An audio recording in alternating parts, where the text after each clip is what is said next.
Picked up a little bit of garbage, including some of their lunch trash because they were having a break and they were sitting together in the garage. And I picked up a couple pieces as I was walking back out towards the dumpster.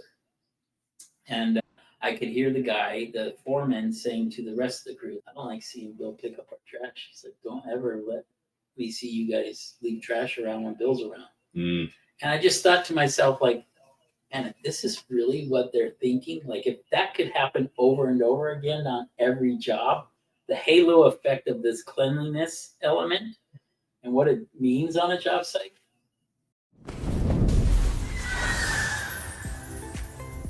This is The Rise Leader, the podcast dedicated to empowering today's leaders to create lasting impact. Each episode delivers insights, strategies, and inspiration from top professionals and visionary thinkers, designed for those leading teams on the front lines and from the executive suite. Discover actionable tools and inspiring stories to elevate your leadership journey. Step up, make a difference, and join the Rise Leader community. Today's episode is sponsored by LearningEdge, your source for energy-efficient building education. Our guest today is none other than Mr. Bill Washburn. Bill is a 30-plus year industry leader, and I'm very fortunate to say that we've tracked along the same industry together for all those 30-plus years. He has a vast amount of experience as both a frontline leader, which we both share, a senior level leader in organizations that have spanned across residential construction, commercial construction, most recently build for rent. And Bill has been a business owner, started up his own company, been a part of startups at home building organizations, and helped wind down and transition companies in the Great Recession era. Bill has been a part of transforming organizations. He's been an adjunct professor at ASU. When we worked together at a home builder, Bill was a very unique role that we called contractor relationships manager. So maybe we'll get a chance to unpack some of those stories today. And then most recently, my partner here at Rise Leadership. So welcome, Bill. Thank you, Jeff. Glad to be here. Absolutely. Bill, I'd like to just start off with, first of all, if there's anything that I missed from that vast amount of experience, you can certainly weigh in, but I'd really like to just talk about your career path and how that has shaped really your leadership style over the years. Sure. I think a big part, I started as a contractor. That's how I met the first builder that hired me. They were one of my accounts. I was supplying fixtures and when needed. The industry's changed, but back then we just supplied for the most part. And then along the middle of the road, went to work for another contractor, vertically integrating many services, which has become more and more popular as the industry's evolved. And then most recently, working for a large contractor that touches about 70% of the market here in Arizona, and then many of the markets across the Sun Belt. That contractor element is a big deal to me, always has been. I think that's what led to the contractor relationship management job together. Mm-hmm. And those elements matter in our business. And I think oftentimes builders might, they just like, well, I've got the money, I've got the risk, just low price. Right. But dovetailing all of those contractors together with the right builders always makes a difference. Right. So I'm assuming that through that diversity of experience that you've had, that's probably gleaned you a lot of useful tools that you've been able to build on over the years. I think the biggest thing for me was an eye-opening experience of walking through one of the contractors is Avanti Windows. I don't know. Is that okay if I'm putting a plug out there? But they had a handful of buildings to accomplish what the builder demand was in their manufacturing, their distribution, their installation, which is all components of their business. And walking through and recognizing that, wait, they're fueling every vehicle every night to make sure that they're ready for delivery the next day. They're doing the maintenance if needed. I mean, it's hot outside. Guys need to have AC or new tires, whatever's going on. All of this is like turnkey deal. Oh, and they're scheduling every product to match the framing that's being done on the house. Right. They're matching the codes required by the jurisdictions that are involved. All of these things, and the builder says, hey, lower prices or whatever, like Right. it's just a swing of a magic wand. Right. Not recognizing that all of these things roll up, There's a lot of things behind the scenes, right? Yeah. Well, maybe in some ways and maybe not so much in others, right? Right. So I think it might also help just give the audience a little context for your story, because our community is both frontline leaders and mid-level leaders all the way up to senior level executives. And clearly you've had experience through those. Can you talk a little bit about your early experience as a frontline leader? Because I know you started out on, running work out on job sites. Sure. And can you just talk a little bit about that and what maybe some of your key takeaways were from your early career? Yeah. For me, I'm the new guy. I'm young because I was given the opportunity at a young age that I was super grateful for. We were coming out of a small recession in the late 80s, Right. early 90s when I started, and had this opportunity working with these old guys that all controlled it.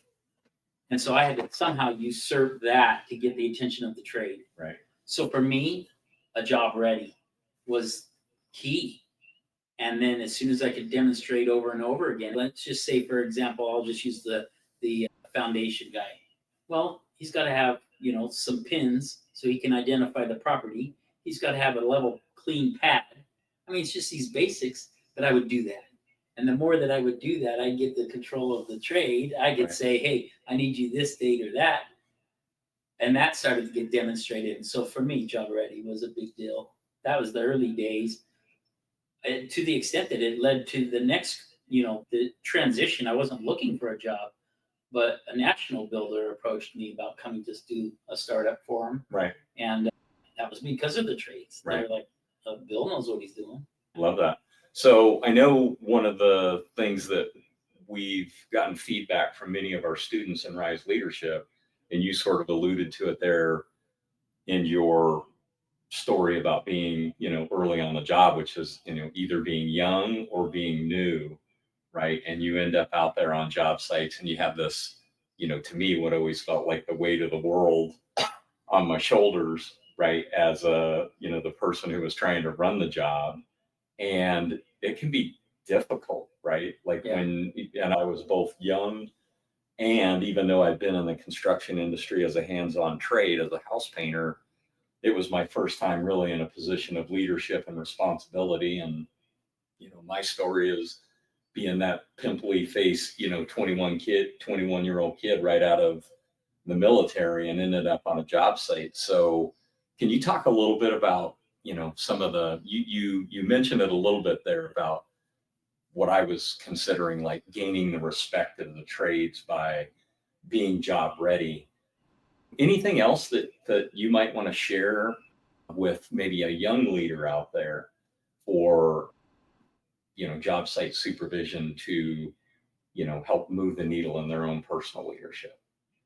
In our business, you've got to be open. The communication is there's a gap. We have language and cultures that can create a significant gap. So learning to listen and understand, this is what will help with the level of learning, like your learning curve. If you're listening and you're asking them sincerely, like what it is that they need, that'll help bridge the gap.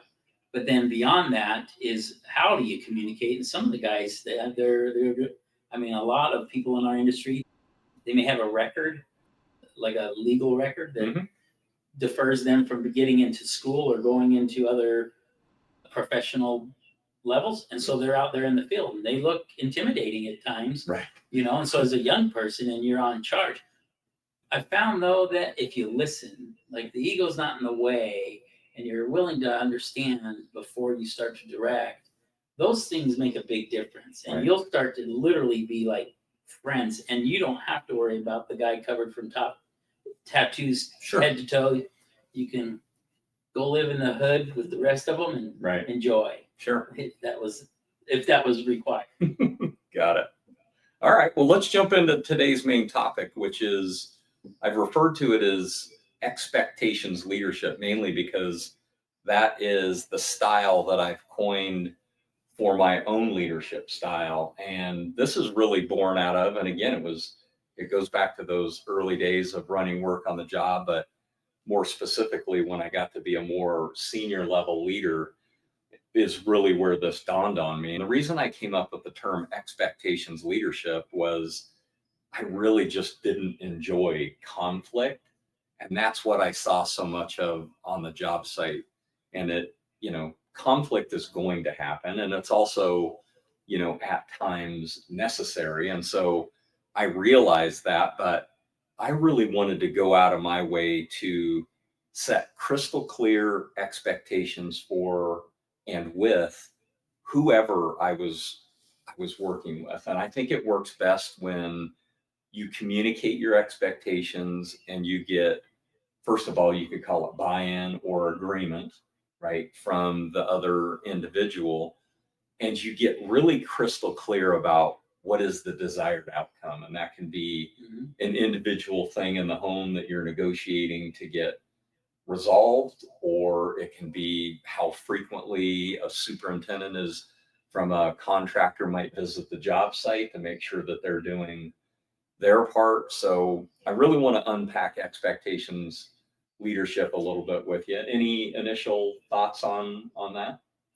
Well, it's what's brought us, I think, together in a lot of ways.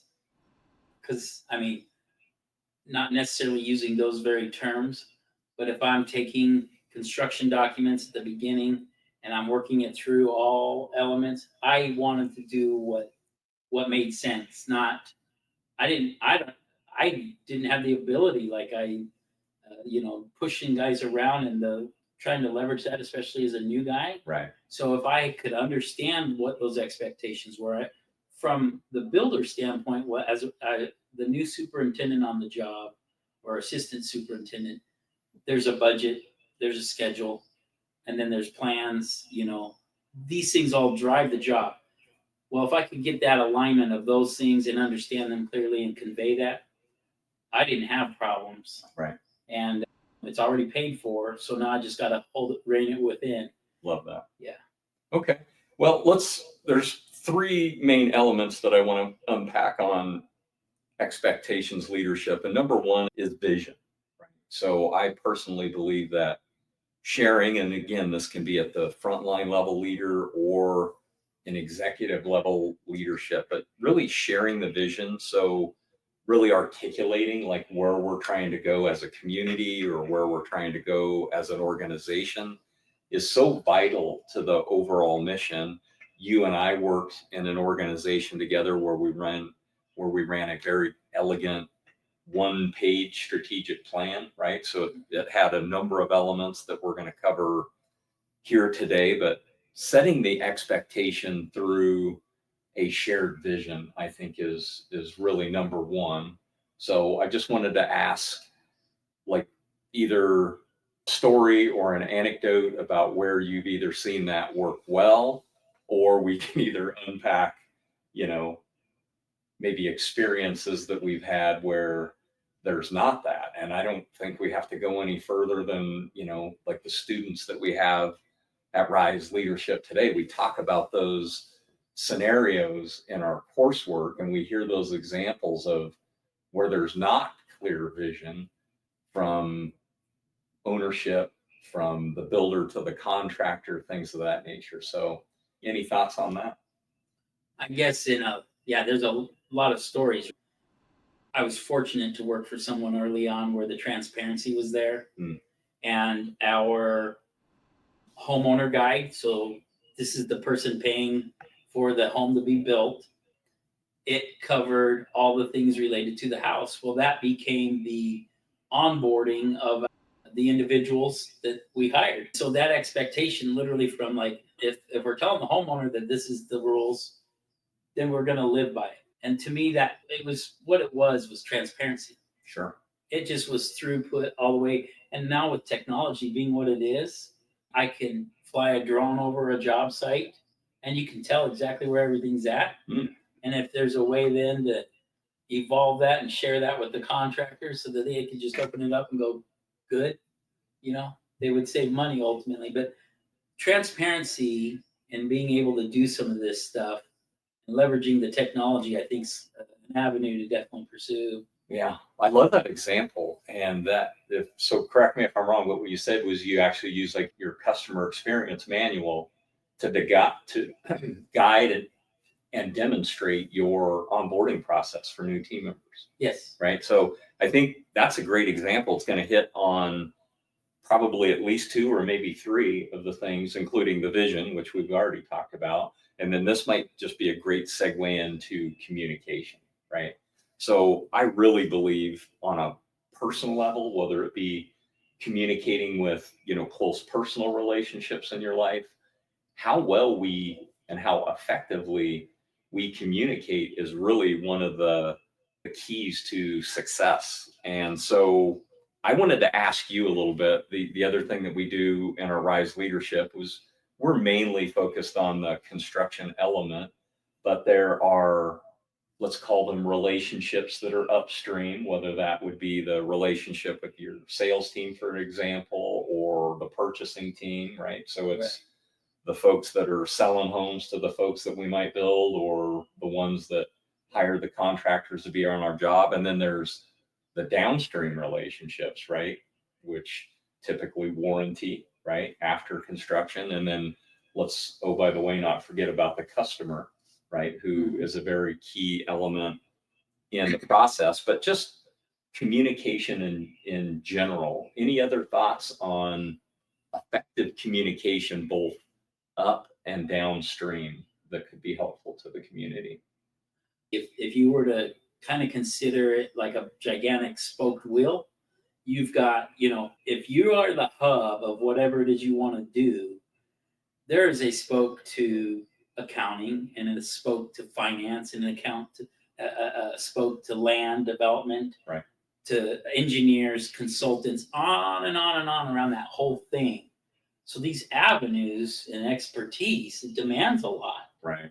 And so to be an effective hub, you've got to be open to like a little bit of every spoke, the jack of all trades, master of none. So the couple of things I wanted to hit specifically on communication, and it dovetails in with vision, which we've already discussed, and maybe I'll speak a little bit more senior leadership right now, but it doesn't have to be specific to senior leadership, which is being really clear on either what your own personal core values are or what the core values are of an organization. And so being really clear on core values, and then the other is core competencies, right? So what are the things that we want to be good at around here? And again, this can work in your own personal life. This can work if you're a frontline leader, even if you don't have core values established as an organization, and you want to establish them for yourself as a leader of an individual community or an individual leader of several crews. If you're a superintendent for a contractor, then you can establish these for yourself. But core competencies are, what do we want to be good at around here? And not just the typical things, if you're a craftsman, about being good at your craft, but communication, which we're in the heart of right now, is an important part. Core values like integrity, like we're always going to be honest and we're going to be fair with people. Everybody gets to decide for themselves what they want their individual values to be, or competencies. And the fun part is when you're working in sophisticated organizations, you decide what these are going to be as a team.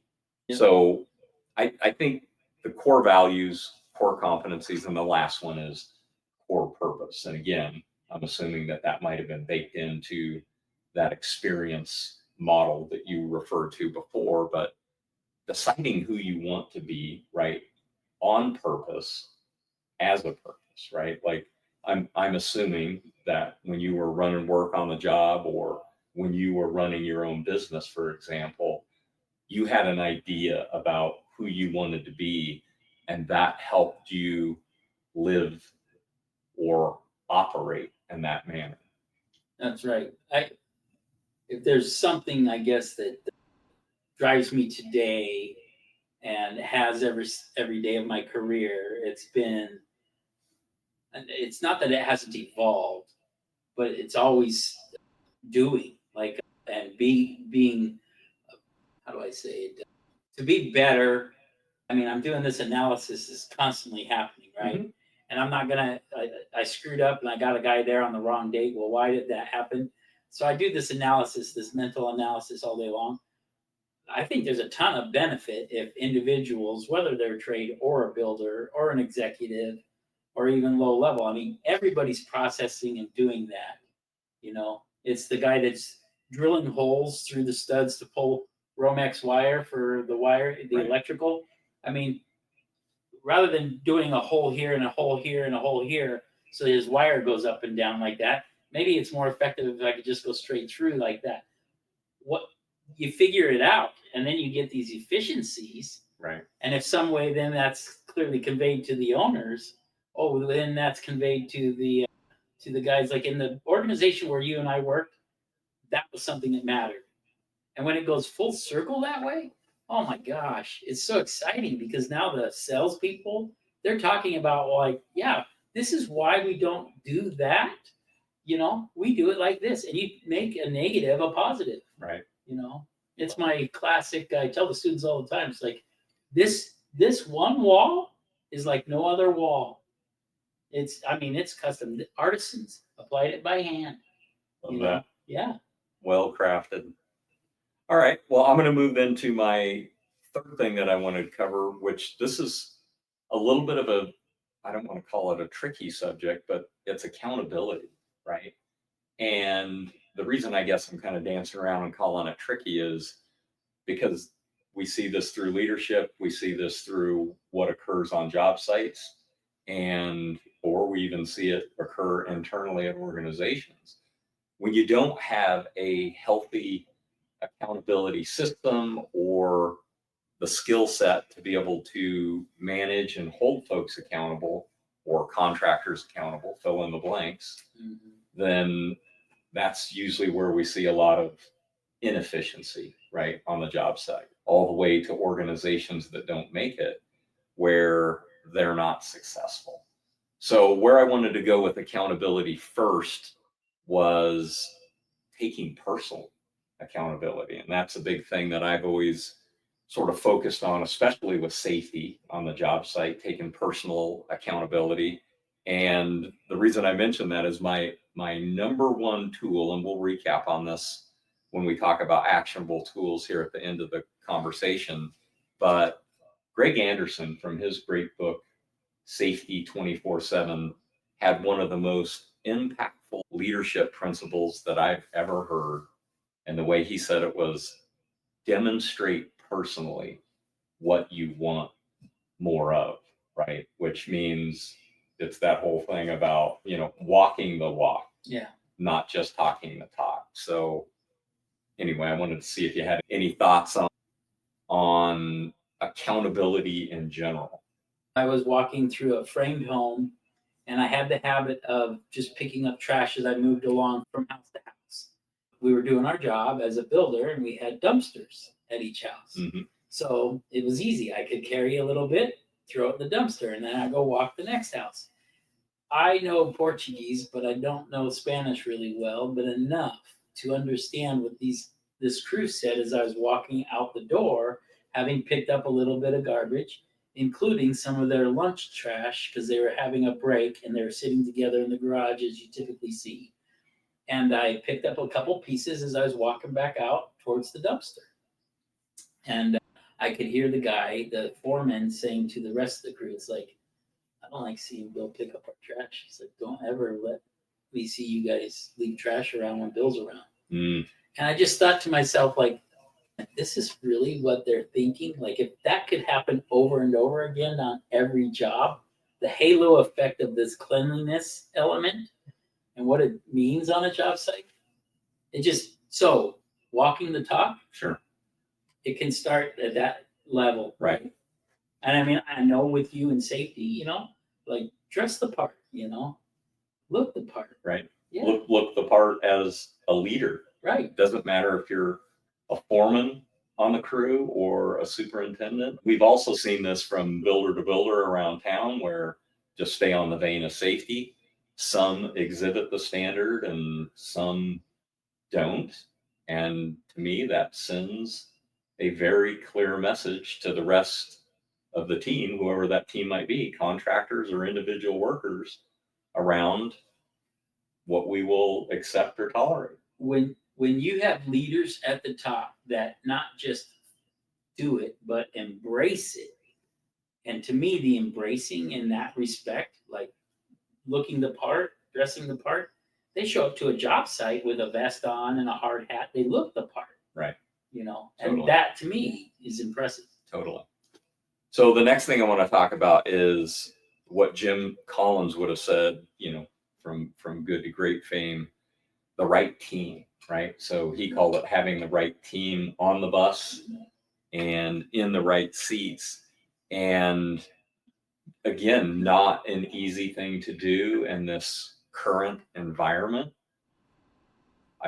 It seemed seemingly through my entire career, maybe short of the Great Recession, finding, hiring, and keeping really quality people seems to have always been a challenge. And as a matter of fact, it's a really good call to action to make it really one of the fundamental things that we do in business, is make sure that we're always attracting and hiring the top talent that we can. And that doesn't always mean well educated or well experienced. And in some cases, that's even a benefit, as long as you have an effective system to train folks, right, within your organization. So obviously you've had probably opportunities within your own business and as a senior level leader within the businesses that you've worked, to hire and attract people. Any thoughts on that process in general? I think it does demand the open mind. There is a fit. And I felt like when I read those words from Jim Collins long ago when he wrote the book, and I continue to believe the same. I mean, I think it's evident in some of the organizations that we can see swirling around us in today's economy, that people, that's how it goes, not necessarily, the credentials. Sure. Maybe that helps, like narrowing down the stack of resumes and identifying something to some degree.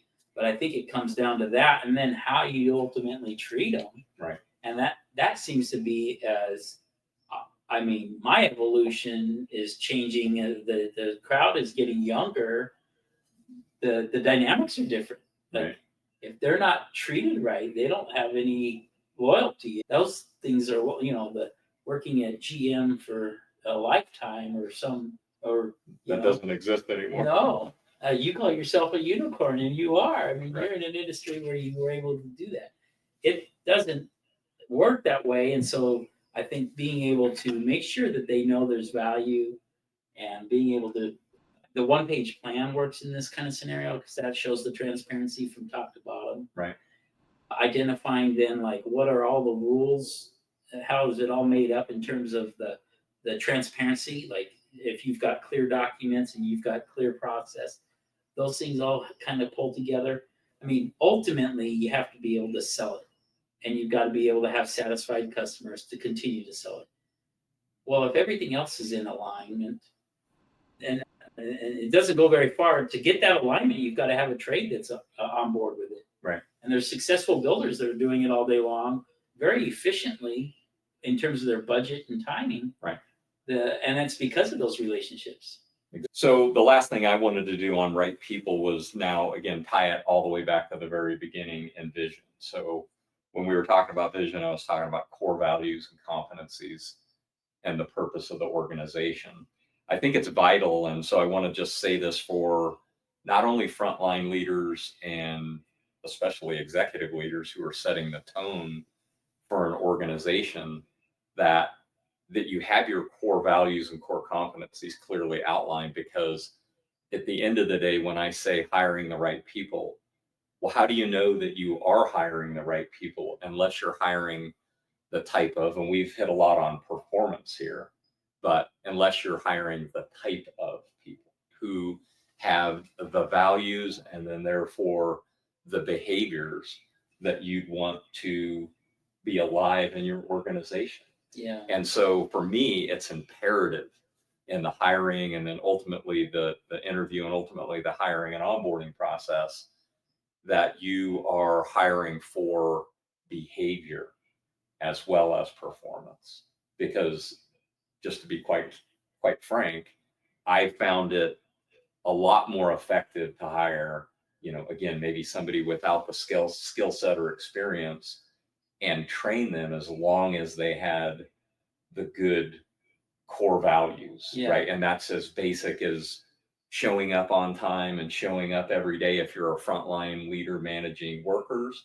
Now that's a little bit more prevalent the higher that you get in organizations or in corporations, but not mutually exclusive. But the ability to have the integrity and the work ethic that any job that you're hiring for, right, requires, a lot of it comes down to those core values for me. I mean, I don't know if you don't have the right behavior to get the job done, what's the point? Right. And then the last thing that I want to hit on just under accountability is, and again, this is through my coaching work with individual organizations, is it still shocks me, Bill, and I know you've probably got a lot of experience and seen both good and bad of this part of the equation, but when I see organizations that don't even have articulated job descriptions for the roles within their organization, and this now is a direct tie back to expectations leadership, where if you don't even have a job description, a well articulated, like what does it mean, X's and O's, performance, and also behavior to be good at your role, and what the expectations of the actual job are. How can you hire well for that? And then what's as important or more, probably as important, is how do you coach to that performance day to day, week to week, year over year? How can you articulate to somebody what a growth path can look like, either within your organization or for them personally, or both? Yeah, it could be easily forgotten. What you just described, because I've been a part of enough startups to recognize that you wear every hat when it's a startup. You've got, everybody has to just do whatever it takes to get it done, right? Because you got to be lean. It's a startup. Well, unfortunately, what ends up happening is that you start to grow and expand that operation. If you don't pay attention to those dynamics, you'll miss it. And so I think that the best place I've ever been, where they've been, it was where we did exactly that. We articulated an idea that we were going to be doing X number of units one year to the next, and the roles would evolve accordingly. And it was like a tree as it branched out, but it wasn't unknown. Mm. It was planned and known. And so I think all the things that you talk about, you coach, it articulates and dovetails together perfectly in that way. Yeah. So let's talk about some of the actionable tools that I just want to make sure we're recapping here for the community. Because again, our conversations and the things that we talk about are meant to be put into action, right? I love the John Maxwell, leadership is a verb, right? Of course, being a leader is a noun. That's something that you are, or something that you get titled, Yeah. or something that you create for yourself.